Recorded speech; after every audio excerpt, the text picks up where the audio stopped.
ผู้ฟังกำลังให้เกียรติรับฟังสถานีวิทยุเจียงใหม่มหานคร FM 107.25 เมกะเฮิรตซ์อันดับต่อจากนี้ไปเจิญอู้จ๋ากับเมืองกับดีเจคำเพชรเจ้า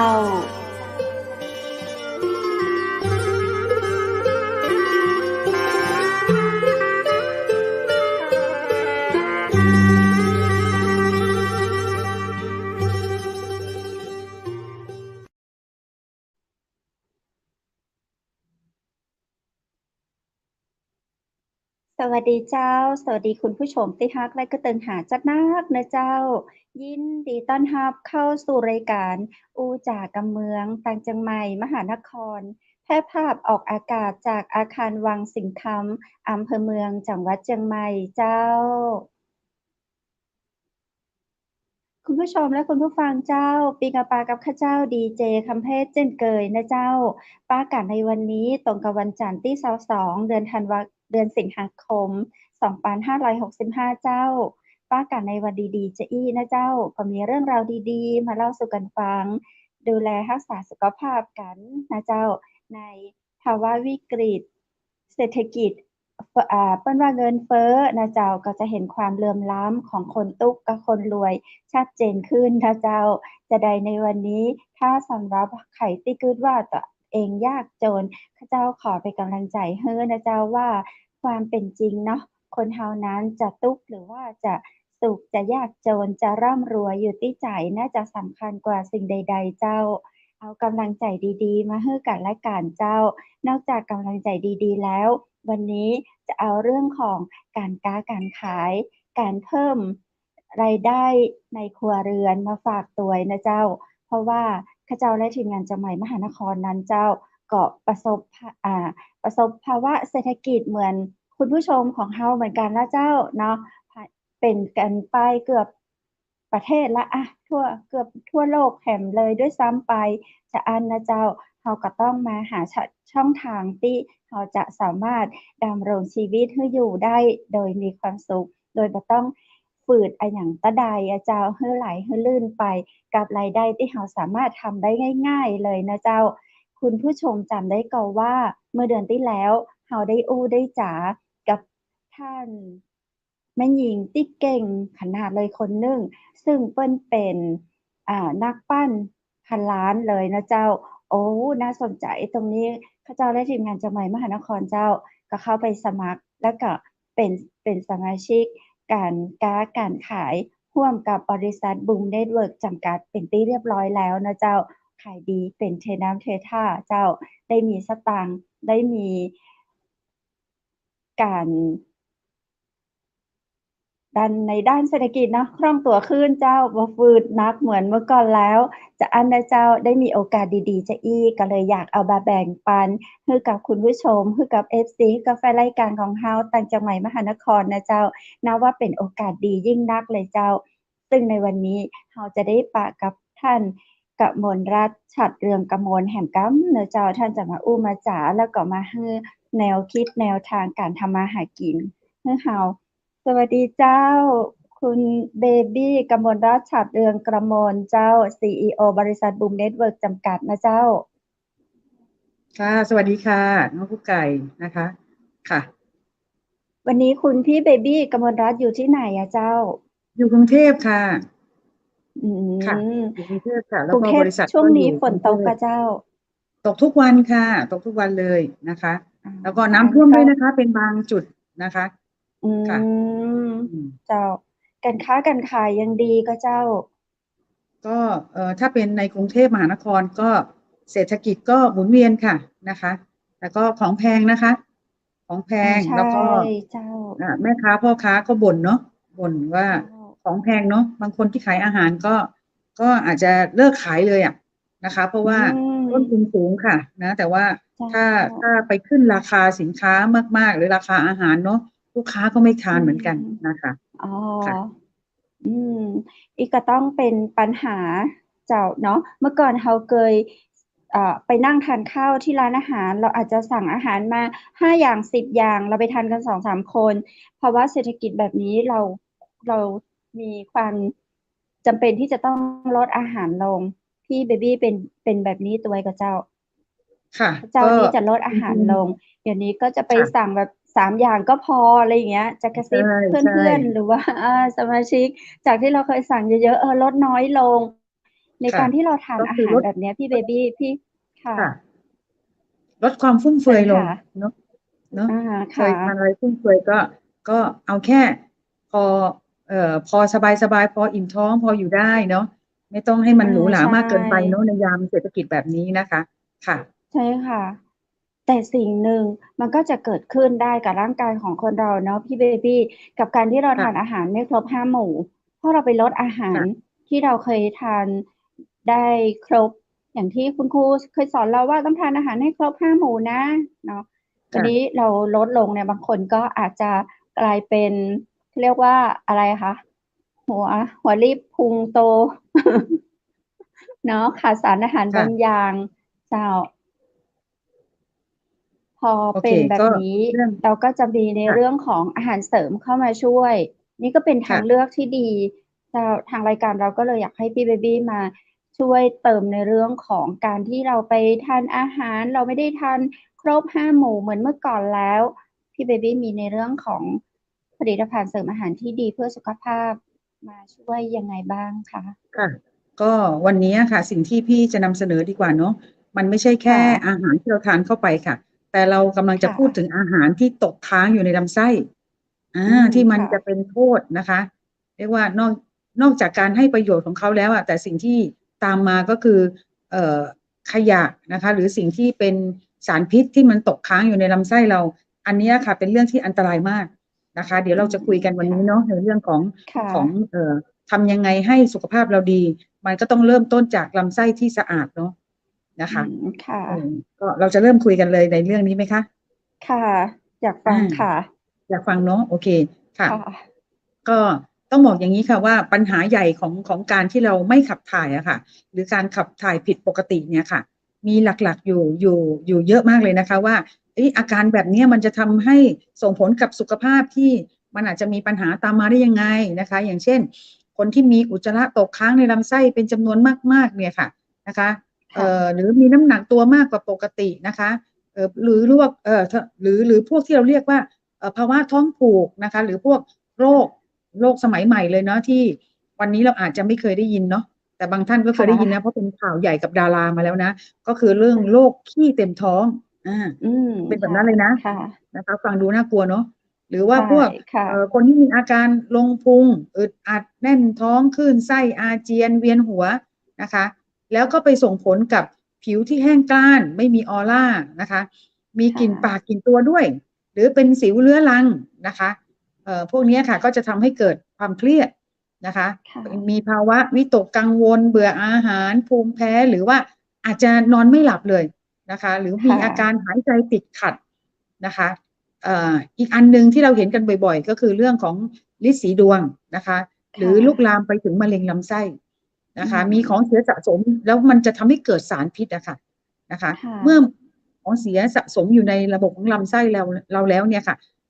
ของเสียเหล่านี้ค่ะนะคะก็คือร่างกายเนี่ยมันก็จะดูดเอาน้ำจากอุจจาระเรานะคะหรือขยะในลำไส้เราเนี่ยค่ะวนกลับไปใช้ในค่ะร่างกายนะคะอันนี้ค่ะก็คือปัญหาใหญ่เลยแล้วใครก็ตามที่มีท้องผูกนะติดต่อกันนานเกินกว่า3 เดือนเนี่ยค่ะโอกาสในการที่จะเลือดนะคะก็มีนะคะเห็นไหมคะแค่ลำไส้ค่ะเรามันก็สามารถที่จะสร้างปัญหาใหญ่ให้กับเจ้าของได้แล้วนะคะค่ะแล้วบ้างอะค่ะที่เป็นกลุ่มเสี่ยง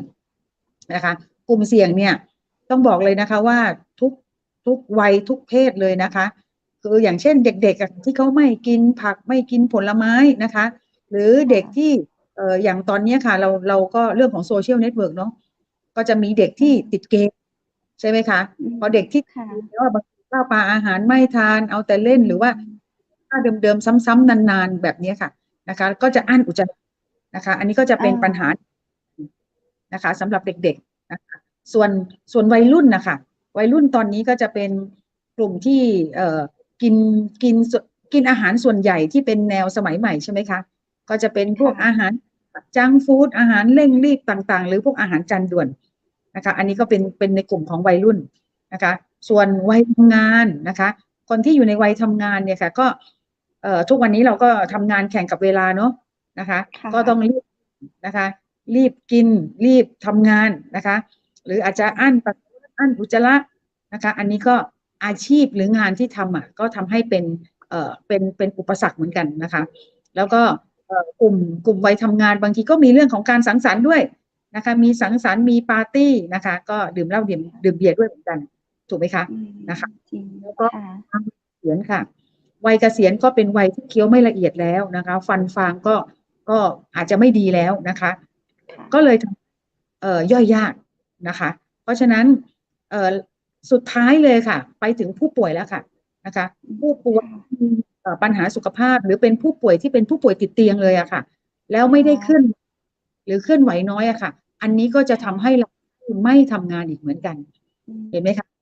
แสดงว่าทุกคนทุกเพศวัยเป็นได้หมดเนาะเกี่ยวกับเรื่องของเกี่ยวกับเรื่องของลำไส้นะคะอันนี้ประเภทเรื่องของอาชีพนะคะอาชีพแล้วก็พฤติกรรมอะไรบ้างอะค่ะที่เป็นกลุ่มเสี่ยงนะคะอย่างเช่นแม่ค้าเลยค่ะแม่ค้าเนี่ยจะนอนดึกนะตื่นเช้านะก็จะไม่เป็นเวลาถูกไหมคะบางทีเราเรียกว่านาฬิกาชีวิตเนาะนาฬิกาชีวิตก็เปลี่ยนนะคะไม่สามารถคอนโทรลได้บางคนนอนดึกตื่นเช้าบางคนนอนเช้าตื่นสายนอนสายตื่นสว่างอะไรอย่างเงี้ยค่ะเพราะฉะนั้นนาฬิกาก็จะเพี้ยนไปนะคะอาชีพอะไรอีกรปภค่ะนะคะรปภใจหรือแท็กซี่หรือ3 ล้อ10 ล้อเหล่านี้ค่ะก็รับเอาสารพิษอย่างเช่นพวกควันพิษต่างๆที่อยู่ตามท้องถนนนะคะอันนี้ก็เสี่ยงด้วยเหมือนกันนะคะถัดมาค่ะก็คือพวกอาชีพเสริมสวยอะค่ะนะคะพวกร้านเสริมสวยต้องบอกเลยนะว่าร้านเสริมสวยเนี่ยมีทั้งสารเคมีน้ำยาดัดน้ำยาย้อมถูกไหมคะผมทำสีผมพวกนี้เป็นเคมีทั้งสิ้นนะคะก็รับเอาสารพิษหรืออู่ซ่อมรถอู่พ่นสีพวกนี้ก็มีสารเคมีนะคะหาบเล่แผงลอยนะคะร้านข้างทางก็รับควันพิษจากท้องถนนนะคะหรือถ้าเราพูดอีกนะเราเคยไปโรงเจใช่ไหมคะเราเคยไปศาลเจ้าเนอะโรงเจศาลเจ้าเนี่ยเดี๋ยวนี้หลายๆแห่งก็ไม่ค่อยให้จุดธูปแล้วเนอะเพราะว่าจริงๆแล้วควันธูปเป็นสารพิษอย่างหนึ่งนะคะอันตรายเราดมหรือว่าใครที่อยู่ในทำงานอยู่ในศาลเจ้าหรืออยู่ในโรงเจเนี่ยก็จะรับแต่ควันพิษจากธูปนะคะไปโรงงานเย็บผ้าบ้างค่ะโรงงานเย็บผ้าก็จะมีพวกฝุ่นผ้าเนาะมีเรื่องของสีเรื่องของเคมีที่มากับผ้านะคะหรือโรงย้อมอย่างเงี้ยค่ะนะคะพวกนี้ก็จะมีสารนะคะหรือพวกโรงงานผลิตอุปกรณ์นะคะอุปกรณ์ต่างๆเนี่ยค่ะพวกนี้เขาก็ต้องใช้สารเคมีด้วยเหมือนกันนะคะหรือเครื่องหนังแค่กลิ่นของหนังก็เหม็นแล้วใช่ไหมคะแต่บางทีมันมีเรื่องของอะไรเข้าไปด้วยนะคะก็ลงฟอกหนังหรือทำรองเท้าหนังอะไรพวกนี้สูดอากาศเข้าไปค่ะอีกอาชีพหนึ่งค่ะคืออาชีพที่บอกว่าเป็นกระดูกสันหลังของชาติเลยเนาะก็คือเกษตรกรเนี่ยใช้ยาฆ่าแมลงพ่นยามีสารเคมีเยอะแยะเลยนะก็สูดดมเข้าไปแล้วก็ท้ายเลยค่ะก็คือพวกบุหรี่เหล้าแอลกอฮอล์เบียร์ทั้งหลายก็เป็นอนุมูลอิสระนะคะที่พี่ก็คือสิ่งที่ส่วนใหญ่หลีกเลี่ยงไม่ได้ทั้งนั้นเลยเป็นต้นเหตุค่ะเป็นต้นเหตุหรือเป็นสาเหตุของหลายโรคนะคะไม่ว่าจะเป็นมะเร็งลำไส้ไม่ว่าจะเป็นภูมิแพ้นะคะระบบต่างๆในร่างกายล้วนหมดเพราะว่าสารพิษมันตกค้างอยู่ในร่างกายเรานะคะอันนี้ก็จะให้เห็นเนาะว่าทำไมคนถึงเป็นมะเร็งลำไส้กันเยอะแยะมากมายทำไมคนถึงป่วยนะคะด้วยโรคมะเร็งเยอะมากนะคะนั่นก็เพราะว่าทุกอย่างมันตกค้างอยู่ในร่างกายค่ะนะคะโอเคค่ะก็ดีโลพลัสช่วยอะไรยังไงคะตอนนี้ดีโลพัทเนี่ยก็เป็นพระเอกนะคะตัวหนึ่งก็คือตัวดีโลพัทเนี่ยค่ะเราต้องรู้จักก่อนที่จะรู้จักดีโลพัทเนี่ยค่ะเราต้องรู้จักตัวพรีไบโอติกก่อนค่ะเพราะว่าดีโลพัทเนี่ยเป็นพรีไบโอติกเราเคยรู้จักโปรไบโอติกแล้วใช่ไหมคะนะคะค่ะใช่ค่ะและพรีนะโอเคพรีแตกต่างกับไบยังไงนะคะไม่ค่อยได้ยินเสียงกุ๊กไก่ค่ะค่ะตัวพรีไบโอติกจะแตกต่างกับไบโปรไบโอติกยังไงโปรไบโอติกค่ะคือตัวโปรไบโอติกก็คือตัวจุลินทรีย์นะคะหรือแบคทีเรียตัวนี้นะคะ ที่เข้าไปช่วยในเรื่องของลำไส้นะคะแต่โปรไบโอติกเนี่ยค่ะนะคะเวลาที่เขามีอยู่ในร่างกายเราอ่ะมันต้องเสริมด้วยพรีไบโอติกเพราะว่าพรีไบโอติกเป็นอาหารของโปรไบโอติกอีกทีหนึ่ง อ๋อ นะ จ้ะ เหมือนสมมุติอย่างถ้าโปรไบโอติกเป็นทหารนะคะ จ้ะ ทหารจะได้ก็ต้องกินอาหารใช่ไหมคะต้องกินของดีมีประโยชน์เขาถึงจะ ถึงจะมีพลัง ใช่ค่ะเพราะฉะนั้น จ้ะ พรีไบโอติกจึงสำคัญมากนะคะสำหรับโปรไบโอติก โปร นะคะ ไบโอติกเจ้า แล้วตัวพรีไบโอติกเนี่ยค่ะก็จะไปช่วยการทำงานของลำไส้ไปปรับสมดุลของร่างกายนะคะแล้วก็ระบบทางเดินอาหารนะคะคราวนี้ในตัวของดีโลพัสเนี่ยมีพรีไบโอติกนะคะเป็นหลักๆเลยจะช่วยอะไรบ้างนะคะดีโลพัสเนี่ยจะช่วยในเรื่องของการลดปัญหาต่างๆเช่นการขับถ่ายยากนะคะหรือคนที่พอขับถ่ายยากปุ๊บเนี่ยหน้าท้องก็จะบวมเนอะหรือตัวบวมนะคะ ใช่เจ้า ในลำไส้เนี่ยค่ะมันมีอุจจาระนะคะสะสมอยู่มากสามารถสะสมได้ตั้งแต่2 กิโลถึง10 กิโลเลยนะคะในลำไส้เราค่ะเพราะฉะนั้นคือเป็นอนุมูลเลยเป็นสิ่งที่หมักหมมไว้ไม่มีประโยชน์กับร่างกายเลยมันคือสารพิษเลยค่ะที่ตกค้างอยู่ออกเนี่ยมันจะเกิดอะไรบ้างเดี๋ยวพี่จะบอกนะคะก็คือเหล่านี้ค่ะนะคะคนที่มีท้องไส้ปั่นป่วนนะคะหรือมีกลิ่นปากเป็นสิวนะคะไม่สบายตัวอึดอัดแน่นท้องภูมิแพ้นอนไม่หลับนะคะอันนี้นะคะก็คือปัญหาหลักๆเลยนะคะของคนที่มีอุจจาระในลำไส้เยอะมากนะคะตอนนี้เรามาดูค่ะว่าเอ๊ะแล้วเจ้าพรีไบโอติกเนี่ยเขาจะช่วยอะไรบ้างนะคะก็คือเขาจะไปเสริมสร้างการดูดซึมแคลเซียมนะคะแล้วก็แมกนีเซียมนะคะแล้วก็จะทำให้เรามีภูมิคุ้มกันที่แข็งแรงขึ้นนะคะลดการติดเชื้อในระบบทางเดินอาหารนะคะแล้วก็ดูดซับสารทางเดินอาหารแล้วก็ช่วยในเรื่องของการควบคุมน้ำหนักนะคะจนไปถึงลดความเสี่ยงของการเกิดโรคเรื้อรังต่างๆด้วยเจ้าโอเคนะคะขออนุญาตค่ะเจ้างั้นเดี๋ยวเราพักชมวิดีโอกันก่อนไหมคะมีเลยค่ะวิดีโอเกี่ยวกับดีโลใช่ค่ะ วันนี้นะคะเราจะมาทำความรู้จักกับผลิตภัณฑ์เสริมอาหารดีโลพลัสกันค่ะซึ่งผลิตภัณฑ์นี้นะคะต้องบอกเลยว่าถูกออกแบบวิจัยสูตรขึ้นมาเพื่อช่วยในเรื่องของ4ประการค่ะเรื่องแรกเลยที่สำคัญที่สุดเลยก็คือเรื่องของการขับถ่ายค่ะหลายๆคนนะคะที่มีปัญหาเรื่องของระบบขับถ่ายท้องผูกไม่ขับถ่ายทุกวันนะคะบอกเลยว่าตัวนี้จะเป็นตัวช่วยในเรื่องของระบบขับถ่ายได้เป็นอย่างดีมากๆค่ะเพราะสูตรตำรับดีโลพลัสนะคะมีสารสกัดที่เรียกว่าเป็นพรีไบโอติกไฟเบอร์ค่ะพรีไบโอติกไฟเบอร์นะคะก็คือไฟเบอร์ชนิดพิเศษค่ะที่ช่วยในเรื่องของการปรับสมดุลลำไส้ส่งเสริมการขับถ่ายให้เป็นปกติและยังส่งเสริมการเติบโตของจุลินทรีย์ที่อยู่ในลำไส้ด้วยค่ะและอีกหนึ่งตัวนะคะที่โดดเด่นเลยของพรีไบโอติกไฟเบอร์ก็คือไซเลียมฮักส์ค่ะดังนั้นนะคะในสูตรเนี้ยมีทั้งไฟเบอร์ชนิดที่ละลายน้ำแล้วก็ไม่ละลายน้ำจึงช่วยเพิ่มมวลอุจจาระในการขับถ่ายแล้วก็ยังมีส่วนช่วยในเรื่องของการปรับสมดุลลำไส้ใครก็ตามนะคะที่ทานปิ้งย่างบ่อยๆนะคะของทอดหรือผักผลไม้นะคะที่บางครั้งเนี่ยอาจจะล้างไม่สะอาดนะคะปนเปื้อนด้วยสารเคมีสารพิษยาฆ่าแมลงต่างๆแล้วตกค้างอยู่ในร่างกายนะคะไฟเบอร์พรีไบโอติกส์เหล่านี้จะช่วยในเรื่องของการขับสารพิษออกจากลำไส้ของเราได้เป็นอย่างดีค่ะที่มีปัญหาเรื่องของระบบขับถ่าย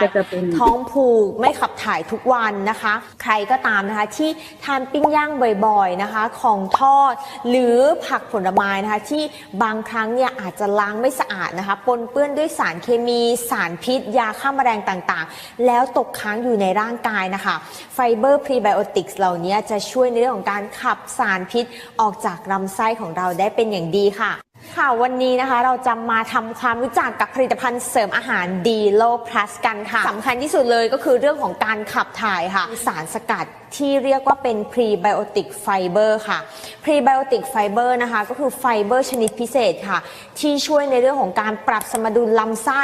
ส่งเสริมการขับถ่ายให้เป็นปกติและยังส่งเสริมการเติบโตของจุลินทรีย์ที่อยู่ในลำไส้ด้วยค่ะและอีกหนึ่งตัวนะคะที่โดดเด่นเลยของพรีไบโอติกไฟเบอร์ก็คือไซเลียมฮักซ์ค่ะดังนั้นนะคะในสูตรเนี้ยมีทั้งไฟเบอร์ชนิดที่ละลายน้ำแล้วก็ไม่ละลายน้ำจึงช่วยเพิ่มมวลอุจจาระในการขับถ่ายใครที่มีปัญหาเรื่องของน้ำหนักตัวขึ้นง่ายหรืออ้วนอยู่นะคะตัวนี้จะมีส่วนช่วยในเรื่องของการดูแลรูปร่างได้เป็นอย่างดีค่ะ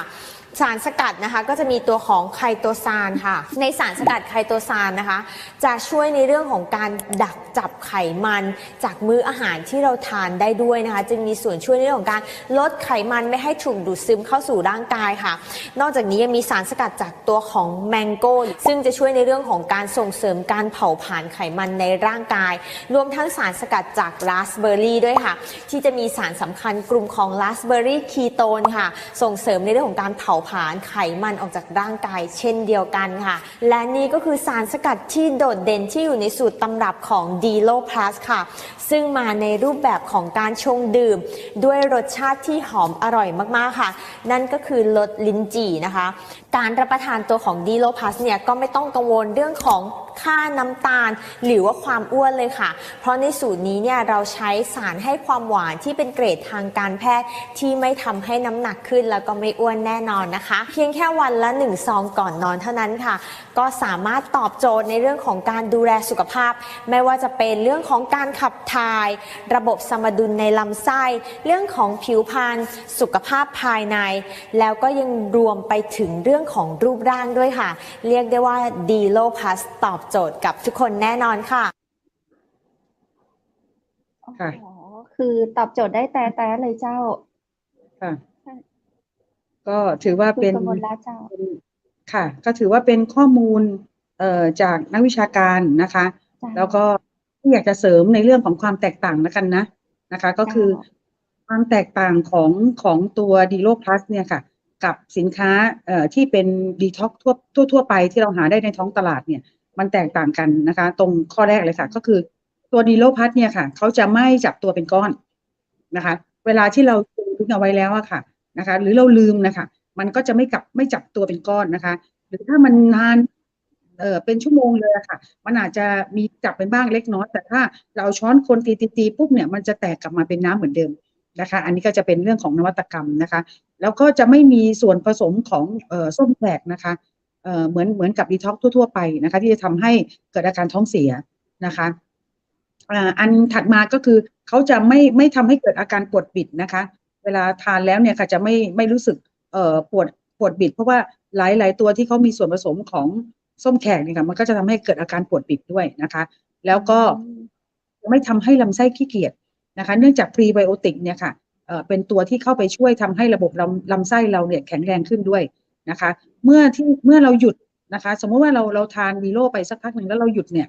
การทำงานของระบบลำไส้เราก็ยังคงเป็นปกตินะคะมันไม่ใช่ทานแล้วมันจะเกิดว่าไม่ทานแล้วจำกลับมาเหมือนเดิมไหมอะไรซึ่งจริงๆเนี่ยการทานดีโรทุกวันเนี่ยค่ะเป็นการเอาของเสียออกจากลำไส้ได้ทุกวันอยู่แล้วเพราะพี่เองก็เป็นคนหนึ่งที่ทานดีโรต่อเนื่องมาไม่ต่ำกว่า 5-6 ปีนะคะแล้วก็ไม่มีผสมของน้ำตาลนะคะใน1 ซองเนี่ยจะมีเพียงแค่60 แคลอรี่เองนะคะแล้วก็เป็นความหวานจากผลไม้นะคะมีพรีไบโอติกสูงมากนะคะแล้วก็เป็นอาหารของอย่างที่บอกว่าเป็นอาหารชั้นเลิศเลยดีกว่าของโปรไบโอติกนะคะแล้วก็รวมสุดยอดของพวกไฟเบอร์นะคะหรือว่าผลไม้ต่างๆนะคะที่เป็นประโยชน์แล้วก็ให้วิตามินต่างๆด้วยนะคะอีกเยอะแยะมากมายนะคะถึง 4,430 มิลลิกรัมใน1 ซองเลยนะคะแล้วลิขสิทธิ์ค่ะเรามีลิขสิทธิ์หนึ่งเดียวในไทยนะคะที่มีสารสกัดโอลิโกนอลนะคะจากเมล็ดลิ้นจี่จักรพรรดินะคะแล้วก็มีสารโซซานจากภูอลาสก้านะคะที่มีประสิทธิภาพสูงมากในเรื่องของการดักจับไขมันแล้วก็สารพิษที่ตกค้างนี่ก็คือความนะคะทั้งหมดของตัวดีโลนะคะค่ะน้องกุ๊กไก่มีคำถามไหมคะ มีคุณผู้ชมถามมาว่า เป็นการขายขายปลีกขายส่งหรือว่าเป็นการขายตรง อ๋อค่ะ เจ้า ของเราไม่ใช่ธุรกิจขายตรงนะคะของเราเป็นธุรกิจสินค้าปกตินะคะ เพราะฉะนั้นสามารถซื้อจากเราแต่เราจะมีตัวแทนจำหน่ายนะคะเหมือนอย่างทางสถานีเชียงใหม่มหานครเชียงใหม่ม ก็ หานครใช่ แล้วก็ แล้วก็ซื้อมา ซื้อ ขาย ซื้อ เจ้า จากเอ่อจากทางสถานีได้เลยจากทางน้องกุ๊กไก่ได้เลยนะคะ ค่ะ เจ้า แล้วก็จะแทนอยู่นะคะ หรือว่าใครสนใจเป็นตัวแทนก็สามารถติดต่อมาได้นะคะค่ะ ใช่ทางสถานีเนี่ยก็จะมีตัวแทนจำหน่ายต่อ แล้วก็ขายดี วันนี้เดี๋ยวมีภาพมาอวด คือเป็นภาพวันนี้เลย ภาพสดๆเลย ทีมงานเรามีภาพที่ผู้ซื้อวันนี้ของดีโลโชว์หน่อย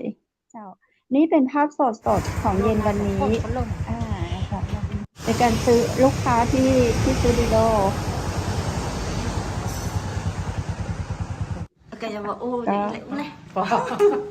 มีสัมภาษณ์เป็นภาษาพื้นเมืองตัวนะเจ้าพี่กมลรัตน์ครับ กินดีแล้วดีทอไปประจับกับเจ้า อาทิตย์ละ1 ครั้ง กินแล้วเป็น ระ จะ บบ ได้ ขับถ่ายดีมากๆเลย อ๋อ ก่อนที่ทำมากินท่านคือไทยย่าง ต้องดูถ้ากินแล้วนี่ระบบขับถ่ายมันดีนะ เจ้า ปีเจ้าอย่างเจ้า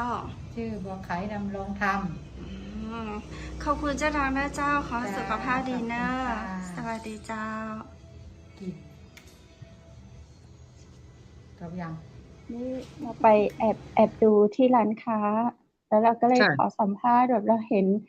แล้วแบบเขาได้มาซื้อดีโลกันเลยนะ แล้วก็สัมภาษณ์หน่อยได้ไหม ก็ให้ความร่วมมือ เดี๋ ดี ยวนะ วีระดิฉัน ยายชื่ออะไรนะคะ ตามพรเจ้า ยันโป่งนายเจ้า เจ้า ยายกินจะได้เจ้า รู้สึกดีค่ะ ขอดูซองดีโลยายเหรอ เนี่ยละเจ้าเนี่ยเอากลางหมดคือ6 ซองวันนั้น650 อ๋อ ซอง150เหลือ2 ซอง อ๋อ ฟังเดี๋ยวอะจะได้ ยายกินมาเป็นไดพ่องเจ้า กินแล้วก็ดีเจ้ากินแล้วก็ดี อืม ขายดี ยายเจ้าดีจะได้เจ้า มันดีคือว่ามันแบบเหมือนก๋วยเตี๋ยวนี่มันมาออกอะเจ้า อ๋อ ทีนี้มันจะเจ้ามันจะออก อื เลย มม่วนเนาะ สนามม่วนแต่ติดใจแล้วก็ซื้อแหมก็น่า ดีใจเลยซื้อแหมยายอายุเท่าใดเจ้า 84 84 จ้า โอ้ยยายยังไม่แข็งแรงรักสาวได้เลย84ละ ถุงตังค์มาซื้อดีโล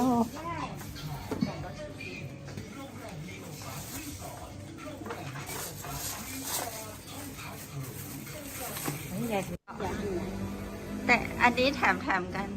เจ้าถ้ายายอู้เก่งยายกินคนเดียวนะกะเจ้า อืมดีในโชว์หน่อยโชว์ดีโลยายหน่อยโชว์ดีโลหน่อยโชว์ได้โอ้ วันน่ะที่ขาย อายุ84 น้องยา เจ้ายายได้มาเจ้า จ้างมอเตอร์ไซค์รับจ้างนี้หรอกเป็นอย่าง อ๋อ อยู่บ้านไหนเจ้า อ๋อ เจ้า ชื่อเล่นชื่อยายอย่างเจ้า บ้านธีรดานะเนาะบ้านยายน่ะ เจ้า ลูกสาว คุยเก่งมากเลยอู้กำเมื ชื่อ อง เล่นชื่ออย่างยาย อายุ 84 ชื่อยาย ปี จ้ะ โอ้โห ค่ะมันอ่านต้องไปละ2481อายุ84แล้วแต่มันเป็นเรื่องอันที่ว่า 10 กว่าเลย หัดชาย อืม กินนี้แล้วรู้สึกดี อืม แล้วจะเอาเจ้าผู้หลานของนี่เห็นกล้อง เจ้าอืม กล้องของที่เนี่ยก็มีกองเรียกกองหลังละ66จ้ะ อันนี้แบบเคล็ดลับที่เห็นเลย นี่ ค่ะ ไปกับทีมงานด้วยเลยนะคะ ไปเห็นก็ขอคุยด้วยหน่อย ครับผมครับ ไอ้เจ้าอย่างเจ้า ให้นบครับ อายุเท่าใดละเจ้า 52ครับ นี่จะได้รู้จักดีโลเจ้า อ๋อเป็นแนะนำมาครับ มีคนก็ได้นำมาเจ้า ครับผม แล้วเขาก็จะได้เขาถึงใครอยากกินเขาเป็นอย่างเจ้า มันอ้วนนะ ค่อยลดหน่อยครับ เจ้าเขาบอกว่ากินแล้วจะทำให้ เออ ญี่ปุ่นยุบ ครับ วันนี้ไอ้จะลองที่สองเจ้า ซองครับลองซองก่อนเนาะ ขอสุขภาพดีนะเจ้า ครับผม เจ้าช่วยหน่อย โชว์ดีโลโชว์ดีโล ครับ ขอบคุณเจ้า ครับผมครับ ลองกินก่อนนะครับเนาะ ถ้าจะได้มาบอกกันเลยเนาะ ครับผมครับผมครับ ขอต้องขอบคุณทุกคนเลยเนาะที่มาโอ้อาจ๋ามานำสิ่งที่ดีๆมาแชร์กันต่อ กินบ่อยก็เจ้า มีอีก พอดีพี่สาวกินนะเจ้าไม่ได้กินนะ อ๋อ พี่สาวกิน เจ้าพี่ เป็ สาน ว จะได้พ่องบ่ฮู้เนาะ เจ้ากับโบฮูเหมือนกันพี่สาวใจไปซื้อแกกินแล้วเที่ยวมาได้เจ้า เจ้าเปิ้นกินมาเมินหรือยังฮู้ก็เจ้า กินมาเมินแล้วนะเจ้าพี่ เปิ้นถ้าจะกินดีจะได้บ่ฮู้เนาะ เจ้ามันรับเพื่อไทยง่ายอย่าง อ๋อ เจ้า เจ้า พี่สาวอายุเท่าไหร่เจ้า พี่สาวนี่จะ60แล้วเจ้าจะ60แล้วเจ้า เจ้า ขอบคุณเจ้า จ้า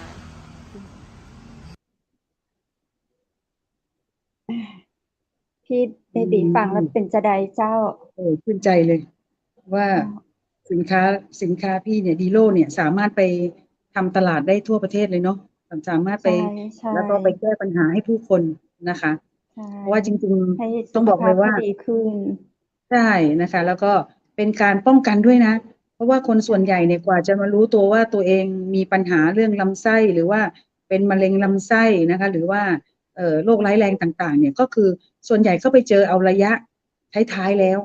นะคะ ใช่ ยิ่งถ้ามะเร็งลำไส้เนี่ยค่ะถ้าไม่ได้ไปตรวจร่างกายจริงๆหรือว่าไปตรวจมะเร็งลำไส้อย่างเงี้ยค่ะ จะไม่มีทางเจอนะคะกว่าจะรู้ก็คือแทบจะไม่รอดแล้วนะคะค่ะอันนี้ก็ถือว่าดีโลเนี่ยเป็นสินค้าที่มาช่วยแก้ปัญหาผู้คนได้จริงๆนะคะ เคยเห็นภาพตอนออกงานอีเวนต์แต่ว่าเราไม่ได้เก็บภาพตรงนั้นมาให้คุณผู้ชมได้ดูเนาะคนแบบว่าโอ้โหเยอะมากคือเราจะมีให้ชิมก่อนชิมแล้วบอกเขาแย่งกันซื้อต่อคิวกันซื้อจำได้ว่าตอนนั้นคือสินค้าหมดที่จะมีงานที่ประตูท่าแพเชียงใหม่ เดี๋ยวรอบหน้าถ้าเขาจัดที่ไหนเนาะเขาก็จะแจ้งคุณผู้ชม แล้วแฟนรายการต่างจังหวัดมหานครเขาก็ค่อนข้างจะเยอะเหมือนเตือพวกก็จะอยากให้ไปอุดหนุนดีเจอยากไปพอดีเจตัวเองกับโอ้โหนะพวกก็จะไปเยอะไปอุดหนุนดีโลพลัสแล้วพอเปิ้ลอุดหนุนแล้วจะเตือหนึ่งเปิ้ลได้ลองกินแล้วเปิ้ลหูว่าผลลัพธ์ออกมาเป็นจะใดเปิ้ลก็บอกต่อกันเจ้าตัวนี้ก็เลยอยากจะบอกเจ้าว่าพี่พี่บีว่าสินค้าดีโลพลัสตัวนี้มันตอบโจทย์ของมันเองนะเจ้าเป็นผลิตภัณฑ์ที่เปิ้ลมีดีในตัวของเปิ้ลเปิ้ลสามารถที่แบบบอกต่อกันได้บ่เสียชื่อเจ้าอู้กับเมืองนี้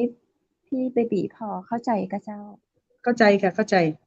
เจ้า แต่เสียงกุ๊กไก่เบาอะค่ะพี่ไม่ค่อยได้ยิน อ๋อเสียงเบาเจ้า ใช่ค่ะนะเจ้าเชิญพี่เบบีคุยต่อก่อนเลยดีกว่า ค่ะ เจ้า ก็เราพูดถึงเรื่องความแตกต่างไปแล้วเนาะระหว่างดีโลกับตัวอื่นเนาะค่ะ ก็จริงอยากจะให้เป็นคำถามจากทางบ้านไหมคะ หรือว่ายังไง เพราะว่าดีโลเนี่ยค่ะไม่มีอะไรซับซ้อนนะคะไม่มีอะไรซับซ้อนคือถ้าใครก็ตามเนี่ยค่ะที่มีปัญหาอย่างที่บอกก็คือกินอาหารปิ้งย่างนะคะหรือว่าคนที่เขาเรียกอะไรถ่ายไม่เป็นเวลานะคะการถ่ายไม่เป็นเวลาเนี่ยมันก็จะทำให้เราเสี่ยงต่อการเกิดโรคอยู่แล้วนะคะแล้วก็ส่งผลกับผิวแห้งกร้านนะคะไม่มีออร่านะคะหรือว่าท้องผูกฤทธิ์สีดวงท้องอืดต่างๆมีกลิ่นปากกลิ่นตัวนะคะอันนี้ก็เป็นอันหนึ่งส่วนคนที่ถ่ายแข็งหรือถ่ายไม่สุดอย่างเงี้ยค่ะอันเนี้ยค่ะมันก็จะเป็นสัญญาณเตือนละนะคะให้สังเกตเลยค่ะว่าการที่เราถ่ายแข็งหรือถ่ายไม่สุดเนี่ยนะคะโอกาสในการส่งผลนะคะกับเรื่องของการย้อนกลับมาเป็นอะไรที่มันรุนแรงนะคะอีกอันนึงก็คือสำหรับคนที่ติดยาระบายนะคะถ้าใครที่ติดยาระบายแล้วระบบขับถ่ายรวนนะคะหรือบางคนเนี่ยอาจจะเคยทานพวกชาที่มันระบายอะค่ะถ้าไม่ทานชาแล้วจะไม่ถ่ายเลยอะไรอย่างเงี้ยค่ะอันเนี้ยค่ะในเรื่องของระบบลำไส้ก็จะมีปัญหาแล้วนะคะเพราะฉะนั้นคนที่ติดยาระบายหรือระบบขับถ่ายรวนก็ต้องค่อยๆถอยยาระบายค่ะนะคะค่อยๆถอยเพราะว่าบางคนถ้าไม่กินยาระบายเลยเนี่ยไม่ถ่ายเลยนะคะอันนั้นมันทำให้ลำไส้ขี้เกียจนะคะเหมือนกับว่าลำไส้ไม่ได้ทำงานด้วยตัวเองนะคะแต่ว่าถ้าเป็นดีโลพลัสเนี่ยค่ะเ เขาไม่ได้ทำให้ระบบการทำงานของลำไส้ผิดปกตินะคะแต่ว่าเขาจะเป็นพรีไบโอติกนะคะไปทำให้จุลินทรีย์หรือแบคทีเรียตัวดีของเราเนี่ยทำงานได้เป็นปกตินะคะแล้วเขาก็จะมีไฟเบอร์มีสารอาหารมีผลไม้ต่างๆนะคะหรือมีเรื่องของตัวฟรุกโตโอลิโกแซคคาไลด์ทั้งหมดเนี่ยค่ะมันประกอบกันเนี่ยเพื่อทำให้ระบบของลำไส้เราเนี่ยค่ะนะคะกลับมาเป็นปกตินะคะแล้วก็ดันเอาไอ้พวกของเสียเนี่ยออกไปทิ้งนะคะค่ะพวกที่มันอาจจะเป็นพวกไขมันหรือเศษอาหารตกค้างที่มันเกาะตามผนังลำไส้อะค่ะถ้าใครที่เคยรอกท่อนะคะอย่างเช่นท่ออาหารบ้านเราอะค่ะเคยไหมคะท่อตันนะคะแล้วพอเวลาเราเปิดออกมาได้โอ้โหไขมันเกาะเนาะดำเต็มไปหมดเจ้าที่มันเน่าบูดเนี่ยมันเหมือนกันเลยค่ะเหมือนในร่างกายลำไส้เราเลยแบบนั้นเลยนะคะแค่อุจจาระออกมายังมีกลิ่นรุนแรงเลยใช่ไหมคะใช่เจ้าตกค้างอยู่เนี่ยค่ะมันหนักกว่านั้นนะคะเพราะฉะนั้นติดยาระบายเลยอะไรแบบนี้ก็ได้นะคะหรือว่าบางคนอาจจะเป็นคนที่เครียดนะคะพอยิ่งเครียดเนี่ยค่ะส่วนใหญ่เราจะเห็นใช่ไหมยิ่งเครียดยิ่งกินเหมือนกินแล้วมีความสุขอะนะคะก็ยิ่งกินก็ยิ่งอ้วนเห็นไหมคะนะคะเพราะฉะนั้นอันนี้ก็เป็นเรื่องของการสะสมนะคะ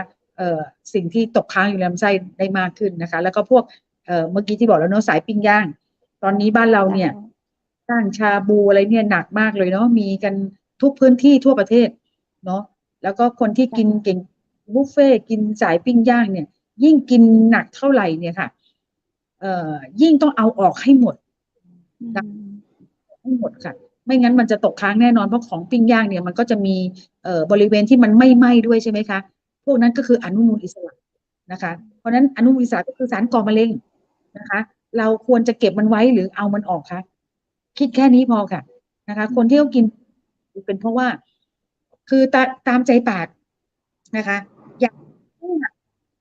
แต่ถ้าคุณอยากกินบุฟเฟ่คุณก็ต้องหาตัวช่วยหรือเป็นคน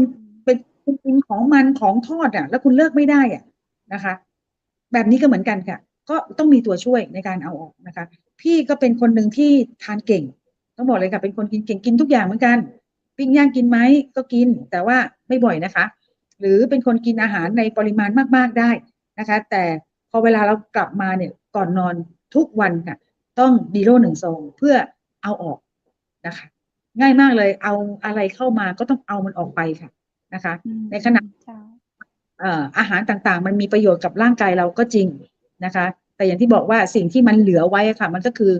กากนะคะกากอาหารนะคะที่มันไม่มีประโยชน์แล้วนะคะมันก็ต้องเอาออกไปกับสารพิษที่มันมากับอาหารทุกประเภทด้วยนะคะบ้านเราเนี่ยค่ะเรารู้อยู่แล้วเนาะใช้สารเคมีใช้เยอะแยะนะคะในการเพาะปลูกนะคะเพราะฉะนั้นอันนี้แหละค่ะเราก็ต้องดูแลตัวเองเนาะเราก็คงไม่โทษใครนะคะเพราะฉะนั้นมันเป็นเรื่องของอาชีพมันเป็นเรื่องของธุรกิจนะคะเพราะฉะนั้นเราก็ต้องดูแลตัวเองค่ะเพราะถ้าไม่ดูแลตัวเองก็อย่างที่บอกนะมันก็เราก็เห็นโรงพยาบาลเนาะเต็มไปด้วยผู้คนที่ป่วยนะคะการดูแลตัวเองด้วยดีโร่เนี่ยค่ะก็จะเป็นต้องบอกว่าเป็นการแก้ไขปัญหาเบื้องต้นดีกว่าเนาะดีกว่าที่เราจะไปป่วยพยาบาลนะคะโอเคหรือพวกกินเก่งก็ได้นะคนที่กินเก่งนะคะแต่ว่ายังห่วงสวยอยู่กลัวหุ่นพังเนาะก็ถือว่าโรคก็จะเป็นตัวช่วยนะคะก็ก่อนนอน1 ซองนะคะแล้วก็คนที่บางคนเนี่ยค่ะตอนนี้เราจะเห็นว่ามีอยู่โรคหนึ่งที่เราเรียกว่าอะไรนะกรดไหลย้อนนะคะใช่เยอะมากเลยเมื่อก่อนไม่ค่อยมีเนาะโอ้เดี๋ยวนี้อาการไม่เคยได้ยินเลยเจ้าเยอะเนาะนะคะแล้วก็ไปร่วมกับอาการท้องไส้ปั่นป่วนด้วยลำไส้แปรปรวนด้วยนะคะเพราะฉะนั้นเนี่ยก็เวลาที่ดื่มดีโร่ไปแล้วก็ช่วยได้นะคะแล้วก็พวกด้วยนะคะคนที่นอนดึกก็จะทำให้ระบบหาด้วยเหมือนกันนะคะเพราะก็จะนอนดึกแค่ไหนยังไงก็ดื่มก่อนนอนนะคะค่ะมีอยู่อันนึงพี่ไม่ได้มีภาพมาให้เนาะเป็นภาพกันนะคะตะกันมีไหมเนอะอันนี้แหละค่ะนะคะแต่อันนี้ยังดูเบาๆเนอะถ้าของจริงเนี่ยตะกันเนี่ยมันจะเห็นเลยค่ะว่าเป็นขยะของเสียที่อยู่ตามผนังลำไส้นะคะตะกันพวกนี้คือแหล่งสะสมสารพิษในลำไส้เลยนะคะ นะคะกากอาหารหรือสารพิษไขมันที่มันจับติดกับผนังลำไส้เรานะคะเพราะฉะนั้นถ้าเราไม่มีตัวช่วยมันก็จะเกาะอยู่อย่างนั้นแหละค่ะแล้วมันก็จะทำให้เวลาเราทานอาหารสังเกตไหมคะว่าบางคนน่ะทานอาหารเสริมตัวอื่นด้วยอย่างเช่นบางคนอาจจะทานคอลลาเจนนะคะทานพวกกลูตาไทโอนให้ผิวขาวหรือทานอาหารเสริมให้ร่างกายมีสุขภาพดีจะกินวิตามินซีจะกินตัวไหนก็ตามแต่สังเกตไหมคะว่าเอ๊ะทำไมเพื่อนเราอ่ะกินอาหารเสริมตัวนี้แล้วเขาได้ผลเร็วจังเลยแต่ทำไมเนี่ยไม่เห็นผลเลยเพราะอะไรนะคะหนึ่งก็คือระบบเมตาบอลิซึมหรือการเผาผลาญอาหารในร่างกายไม่เหมือนกันเรื่องที่สองก็คือการดูดซึมค่ะการดูดซึมเอาสารอาหารหรือว่าสิ่งที่เป็นประโยชน์กับร่างกายเหมือนเรากินของดีเข้าไปแต่มันดูดซึมได้แค่50% 40%นะคะกับอีกคนนึงเนี่ยโอ้โหระบบเขาดีมากเลยลำไส้เขาสะอาดมากเลยดูดซึมได้70-80%มันต่างกันไหมคะเพราะฉะนั้นการที่เรากินของดีเข้าไปนะคะสิ่งที่เป็นประโยชน์กับร่างกายนะคะนั่นแปลว่าลำไส้เรานะคะระบบต่างๆร่างกายเราต้องค่อนข้างดีเลยมันถึงจะดูดซึมและเอาไปใช้ได้ดีมากนะคะอันนี้ก็จะเป็นเคล็ดลับอย่างหนึ่งเนาะเราก็เคลียร์ลำไส้เราก่อนค่ะเนาะลำไส้เราจะได้เป็นลำไส้ที่สะอาดนะคะแล้วก็พร้อมที่จะรับสารอาหารที่ดีเข้าสู่ร่างกายนะคะแล้วมันก็จะมีอันนึงข้อเสียด้วยข้อเสียของการที่เราไม่ดีท็อกค่ะนะคะผิวพรรณเราก็จะไม่สดใสเนาะไม่มีออร่ามีกลิ่นปากอย่างที่บอกนั่นแหละค่ะก็คือข้อเสียที่มันจะเห็นชัดมากนะคะใครที่มีอาการมีอาการแบบนี้อยู่อะค่ะก็ต้องมีตัวช่วยต้องใช้ค่ะยังไงก็ต้องไม่ว่าคุณจะรักสวยไม่รักสวยอะไรก็ตามแต่นะคะแต่ว่ามันเป็นประโยชน์กับร่างกายมันป้องกันโรคได้นะคะดีกว่าที่เราจะไปเป็นอะไรแล้วไปรักษาทีหลังนะคะมันใช้เงินเยอะกว่านะคะโอเคของพี่มีถามผู้ไก่คำถามจากคุณผู้ชมนะเจ้าถามว่าดีดีท็อกมีเยอะแยะเลยในท้องตลาด แล้วดีท็อกดีโลพลัสมีความแตกต่างจากเปิ้ลจะใดเจ้าก็เมื่อกี้บอกไปแล้วข้อแตกต่างเยอะมากเลยข้อแตกต่างเยอะก็คือลองรีไปฟังเนาะลองรีไปฟังเมื่อกี้เจ้าคำถามนี้ไม่ทำให้คำถามต่อนะคะค่ะมีอยู่จังหวัดสุราษฎร์ธานีซื้อได้ที่ไหนครับติดต่อกุ๊กไก่ได้เลยค่ะติดต่อทางรายการติดต่อทางรายการได้เลยสนใจอยากเป็นตัวแทนจำหน่ายต้องทำอย่างไรรักษายอดไหมไม่มีรักษายอดค่ะเราไม่ใช่เป็น MLM นะคะไม่ต้องรักษายอดนะคะมีเรทนะคะมีเรทตัวแทนให้นะคะตามวอลลุ่มนะคะจำนวนกี่กล่องเรทค่ะก็จะเป็นเหมือนตัวแทนปกติเลยนะคะค่ะดีมากเลยทุกคนก็สามา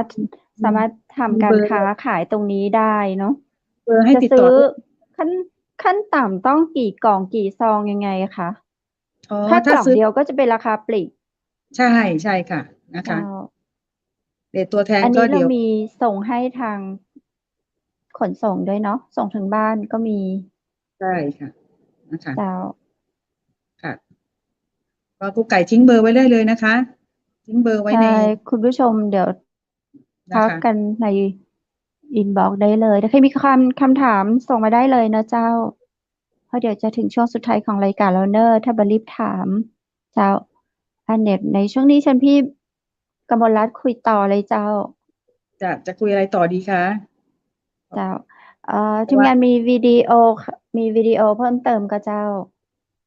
งั้นดูวิดีโอดีกว่าเนาะก็อ้วนตัวนี้ไขมันเยอะหรือเปล่าต้องเลือกกินนะคะต้องมาคอยดูนะคะเรียกว่ากินได้ทีละคำ2 คำจะกินทั้งทีจะกินทั้งชิ้นก็ไม่ได้นะคะเพราะจะกลัวในเรื่องของไขมันต่างๆเรื่องของแป้งต่างๆบ้างล่ะหรือใครที่บอกว่าเป็นเหมือนโรคเวลาเช้าเนี่ยเราจะเข้าห้องน้ำใช่ไหมคะนั่งนานมากเลยค่ะแล้วก็บางวันเนี่ยท้องผูกติดกัน2 วัน 3 วันตื่นมาเนี่ยยังมีหน้าท้องนะคะมีพุงที่ยื่นอยู่ทั้งที่ตอนเย็นเนี่ยเรากินไปนิดเดียวเองนะคะเพราะฉะนั้นใครที่เคยมีปัญหาเหล่านี้เนี่ย หยกบอกเลยนะคะว่าวันนี้หยกเจอตัวช่วยดีๆแล้วล่ะค่ะแล้วก็อยากจะมาแนะนำให้เพื่อนๆทุกคนนะคะได้รู้จักเจ้าตัวนี้กันค่ะใช่ค่ะก็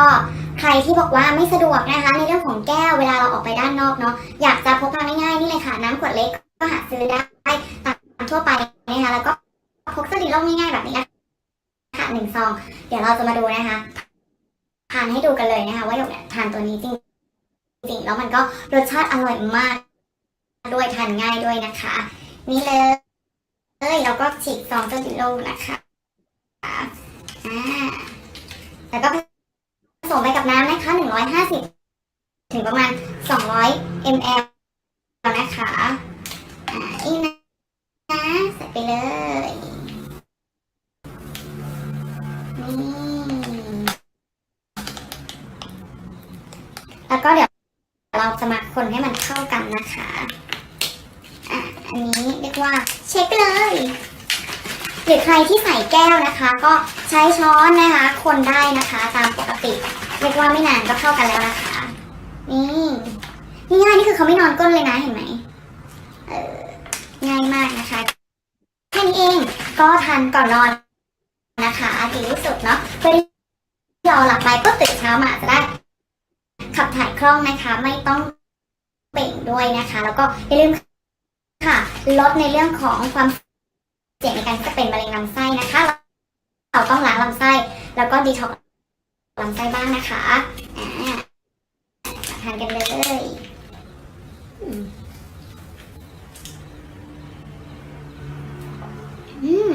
อร่อยมากค่ะเขามีกลิ่นหอมในเรื่องของกลิ่นเบอร์รี่นะคะสารสกัดจากเบอร์รี่เนี่ยเยอะมากแล้วก็ทานง่ายด้วยนะคะอาหารนี้ก็หมดเรียบร้อยแล้วนะคะน่าทานด้วยมากเลยเนาะเดี๋ยวจบรายการนี้ก่อนนอนเดี๋ยวเราก็ต้องดื่มแบบนี้ชงง่ายเนาะถ้าเราไม่มีแก้วถ้าเราเดินทางก็เทใส่ขวดแล้วก็เขย่าดื่มเหมือนที่พรีเซนเตอร์เมื่อสักครู่นี้ได้เลยง่ายมากเลยดื่มเพื่อสุขภาพของเราเนาะเจ้า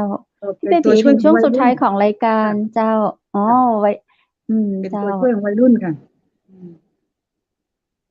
เชิญเจ้าช่วงสุดท้ายของรายการพี่เบบี้อยากประชาสัมพันธ์อะไรถึงคุณผู้ชมทางเชียงใหม่มหานครเพิ่มเติมเจ้าก็ฝากดีกว่านะคะฝากให้ต้องบอกว่าให้ดีโลเนี่ยค่ะไปเป็นตัวช่วยนะคะของทุกๆคนเลยนะคะเพราะว่าจริงๆแล้วเนี่ยค่ะมันมีความสำคัญมากเลยนะคือเราจะรักใครก็ได้นะคะแต่ต้องรักตัวเองก่อนเนาะรักตัวเองก่อนนะคะการรักตัวเองก็ต้องดูแลสุขภาพตัวเองนะคะเนื่องจากว่าจริงๆแล้วเนี่ยร่างกายเราเนี่ยหลายๆท่านก็อาจจะวัย20 30 50 60 70เหมือนคุณป้าเมื่อกี้เนาะอายุ84 ปี84ดูสดใสมากใช่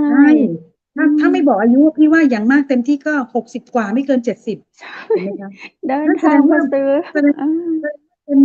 แกมีความรักในสุขภาพตัวเองแน่ๆไม่งั้นคงไม่มีทาง84แล้วจะแบบว่าแบบเนี้ยซื้อดีโลพลัสเจ้า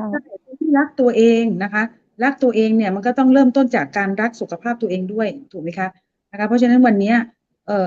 ถ้าเรามีร่างกายที่ผ่านอะไรมาเยอะแยะเนาะกันคนละหลาย10 ปีแล้ว4 50 60 ปีแล้วเนี่ยค่ะพี่ว่าสำคัญที่สุดเนี่ยบางทีเรื่องเงินนะคะเราอาจจะหาเงินมาทั้งชีวิตเนาะเราหาเงินมาทั้งชีวิตแล้วล่ะนะคะแต่ผู้ใหญ่หลายท่านเนี่ยค่ะประหยัดนะคะเราไม่เรียกว่าขี้เหนียวต้องประหยัด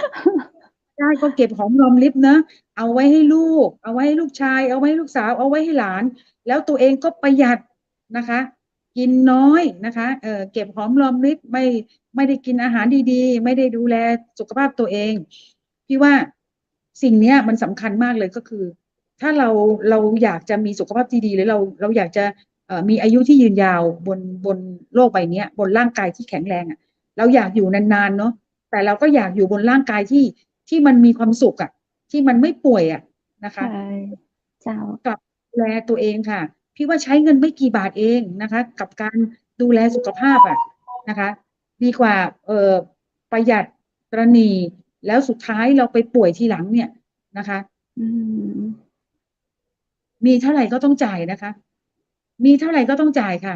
นะคะ หรือถ้าไม่จ่ายนะคะก็จะทรมานนะคะอาจจะต้องไปอยู่ในจุดที่ฉันต้องการประหยัดฉันไม่อยากจ่ายเยอะฉันก็ต้องไปอยู่อนาถาหรืออะไรประมาณแบบนั้นเพราะเสียดายเงินเพราะฉะนั้นมันดูแลสุขภาพนะคะด้วยดีโลนะคะดีโลพลัสเนี่ยอย่างละมีส่วนผสมมีสารอาหารที่มีประโยชน์กับร่างกายเยอะแยะนะคะแล้วประหยัดที่สุดแล้วกับการที่จะทำให้เรามีสุขภาพที่แข็งแรงนะคะแล้วก็เป็นก็บอกอะไรเป็นต้นกำเนิดของสุขภาพที่ดีก่อนที่เราจะกินอาหารตัวอื่นๆเข้าไปในร่างกายนะคะก็ฝากไว้ด้วยค่ะรักตัวเองค่ะรักสุขภาพนะคะโอ้โหวันนี้ได้สาระดีมากเลยเพื่อสุขภาพมากมายขอบคุณพี่เบบีกมลรัตน์ฉัตรเรืองกมลเจ้านาคนะเจ้าออกกันหน้ามาอู้จ่ากับสาระดีๆจะอี้กันใหม่นะเจ้าสำหรับวันนี้ขอบว่าคุณเจ้าสวัสดีเจ้าสวัสดีค่ะสวัสดีค่ะวันนี้เสียงข้าเจ้าค่อนข้างจะเบานะเจ้าเนาะเป็นเพราะว่าอย่างฮะ วันนี้ใจเสียงไปนักจัดรายการไปหลายชั่วโมงแล้วนะเจ้าตึงเมื่อเจ้าตึงเมื่อขวายตึงเมื่อตอนนะเจ้าตึงเมื่อแรงตึงเมื่อคืนมานั่งมาอู้มาจากกันนี่แหมพลังเสียงข้าเจ้าก็เลยเริ่มจะอ่อยนะเจ้าหมดเสียง ต้องขอสมาภัยคุณผู้ชมตัวเองกันแล้วกันแต่บ่เป็นหยังเนาะเพราะวันนี้เกือบ1ชั่วโมงที่ผ่านมาเราได้สาระมากมายเลยนะเจ้าเนาะเราได้สิ่งที่ดีเพื่อสุขภาพของเราเคล็ดลับวันนี้นะเจ้าบ่ต้องเก็บบ่ต้องกักไว้เอาไปเปิดเผยต่อเลยเนาะเพื่อที่เราจะได้มีคนที่เรารักสุขภาพดีเหมือนกันนะเจ้าแชร์ต่อเลยนะเจ้าวันนี้ไข่ตี้แชร์ไป5กลุ่มนะเจ้า3ท่านจะได้รับรางวัลจากน้ำผึ้งแท้ตราสารวินเพื่อส่งให้ถึงบ้านนะเจ้าสปอนเซอร์ใจดีนะเจ้าจากน้ำผึ้งแท้ตราสารวินเปิ้นจะส่งให้แถวบ้านเลยนะเจ้าและท่านใดที่อยากจะมีสุขภาพที่ดีอย่างที่บอกว่าในยุคเศรษฐกิจแบบนี้นะเจ้าถ้าเราซื้อมา1กล่องเราจะได้ราคาปลีกแต่ถ้าเราซื้อหลายๆกล่องนะเจ้าตามวอลลุ่มที่ทางบริษัทบูมเน็ตเวิร์กจำกัดคุณกมลรัตน์ฉัตรเรืองกมลแจ้งไว้เมื่อตะกี้นี้ว่าเนาะเปิ้นจะมีแบบซื้อ10กล่องราคาลดลงไปเหลือแต่อี้20กล่องเหลือแต่อี้30กล่อง50กล่อง100กล่องโอ้โหเป็นตัวแทนจำหน่ายได้เลยนะเจ้าเริ่มจากเงินน้อยๆก็ได้นะเจ้าซื้อกำกล่อง2กล่องก็ได้แล้วเจ้าเนาะแล้วเราได้สุขภาพดีเราก็จะได้มีแรงยะการยะงานแถมบ่พอนะเจ้าเราขายให้เปื้อนเพื่อสุขภาพของเปื้อนของเฮาเพื่อสุขภาพของคุณพ่อคุณแม่เพื่อสุขภาพของคนที่เฮารักนะเจ้าฝากไว้พิจารณากันด้วยเนาะดีโลพลัสนะเจ้าวันนี้จากบริษัทบูมเน็ตเวิร์กจำกัดคุณกมลรัตน์ฉัตรเรืองกมลซึ่งเป็น CEO มาพูดจามาเล่าให้เราฟังมาการันตีสินค้าที่ดีและมีคุณภาพรับรองจากอย.รับรองจากในส่วนของกู้อย่างเลยนะเจ้าที่เปิ้นขอมานะเจ้าเปิ้นมีการรับรองเพื่อสุขภาพแล้วก็ลองดูตามข้างกล่องเปิ้นนะเจ้าหรือว่าศึกษาดูเปิ้นจะมีเรื่องของ Dero Plus ลองเซิร์ชดูในอินเทอร์เน็ตได้นะเจ้าเนาะรวมถึงทักแชทมาตังเชียงใหม่มหานครทีมงานฝ่ายการตลาดเปิ้นก็จะชี้แจงแล้วก็สร้างความเข้าใจให้สำหรับคนที่อยากนำไปกินหรือว่าเอาไปกะเอาไปขายนะเจ้าเนาะทักทายกันมาเน้อสำหรับวันนี้หมดเวลาแล้วเจ้าคุณผู้ฟังและคุณผู้ชมจะได้วันนี้ข้าเจ้าขอขอบคุณพระอาจารย์รัตนยาโนจากพุทธอุทยานสวนบูรณรักธรรมตำบลแม่แลมอำเภอแม่ริมจังหวัดเชียงใหม่นะเจ้าคุณผู้ชมและคุณผู้ฟังท่านใดอยากเรียนสมาธิสมัครเรียนได้นะเจ้าโทรถามได้ที่0980347744สมัครได้ทุกวันนะเจ้าเวลา 8:00 นมื้อเจ้าถึง 4:00 นมื้อแลงเจ้าและวันนี้นะเจ้าข้าเจ้าขอขอบคุณผลิตภัณฑ์ Delo Plus นะเจ้า Delo Plus ที่วันนี้คุณกมลรัตน์ฉัตรเรืองกมลหรือว่าคุณเบบีนะเจ้าหรือว่าคุณเบบี้นะเจ้าคุณเบบี้หรือคุณเบบีหรือคุณกมลรัตน์คนเดียวกันนะเจ้า CEO คนงามคนเก่งเจ้ามาอู้จ่ามาบอกกล่าวเล่าสู่ให้เราฟังได้เข้าใจในเรื่องของผลิตภัณฑ์ผสมสารสกัดจากเมล็ดลิ้นจี่นะเจ้า ดื่มวันละ1 ซองก่อนนอนเจ้าออกฤทธิ์ภายใน 6-8 ชั่วโมงสุขภาพเราก็จะดีขึ้นนะเจ้าสวยใสหุ่นกระชับขับถ่ายคล่องต้องดีโลพลัสนะเจ้าท่านใดสนใจนะเจ้าสอบถามรายละเอียดเพิ่มเติมได้ที่0973699442นะเจ้าและวันนี้ขอขอบคุณโรงแรมแม่เสลียงเวียงงามเจ้าเปิดบริการตลอด24 ชั่วโมงท่านใดสนใจนะเจ้าแอลเมืองเหนือทักทายพักได้นะเจ้าห้องพักราคาประหยัดสะอาดนะเจ้าเปิดบริการตลอด24 ชั่วโมงอยู่ใจกลางเวียงแม่เสลียงเจ้าจังหวัดแม่ฮ่องสอนโทรสำรองจองห้องพักได้ที่เบอร์โทร053-621-444เจ้าและวันนี้ขอขอบคุณน้ำผึ้งแท้น้ำผึ้งตราสารวินนะเจ้าเปิ้นเปิดจัดจำหน่ายทั้งปลีกและส่งนะเจ้าสามารถเปิดเข้าไปดูนะเจ้าใน YouTube ใน Facebook ในเพจของน้ำผึ้งตราสารวินได้นะเจ้าและวันนี้เปิ้นก็ส่งฮื้อสำหรับแฟนรายการที่กดแชร์ครบ5 กลุ่มตัวนะเจ้าจะได้กดแชร์อย่าลืมกดติดตามตัวเนอร์ถึงจะได้ครบสมบูรณ์นะเจ้าขอบคุณเนาะท่านใดสนใจสั่งน้ำผึ้งแท้ตราสารวินเจ้าอุดหนุนกันได้ที่เบอร์โทร0826166889นะเจ้าและวันนี้ข้าเจ้าขอขอบคุณชุดพิธีกรหญิงจากร้านผ้าพื้นเมืองชุดไทยใหญ่ท่านใดสนใจผ้าพื้นเมืองงามๆนะเจ้าโทรถามได้ที่0987739789นะเจ้าและค่ำคืนนี้หมดเวลาของข้าเจ้าดีเจคำเพชรทีมงานจากใหม่มหานครขอกราบขอบพระคุณคุณผู้ชมและคุณผู้ฟังทุกคนทุกท่านนะเจ้าขอขอบคุณคุณกมลรัตน์ ฉัตรเรืองกมล CEO บริษัทบูมเน็ตเวิร์คจำกัดคุณผู้ชมและคุณผู้ฟังทุกท่านขอให้นอนหลับฝันดีราตรีสวัสดิ์เจ้า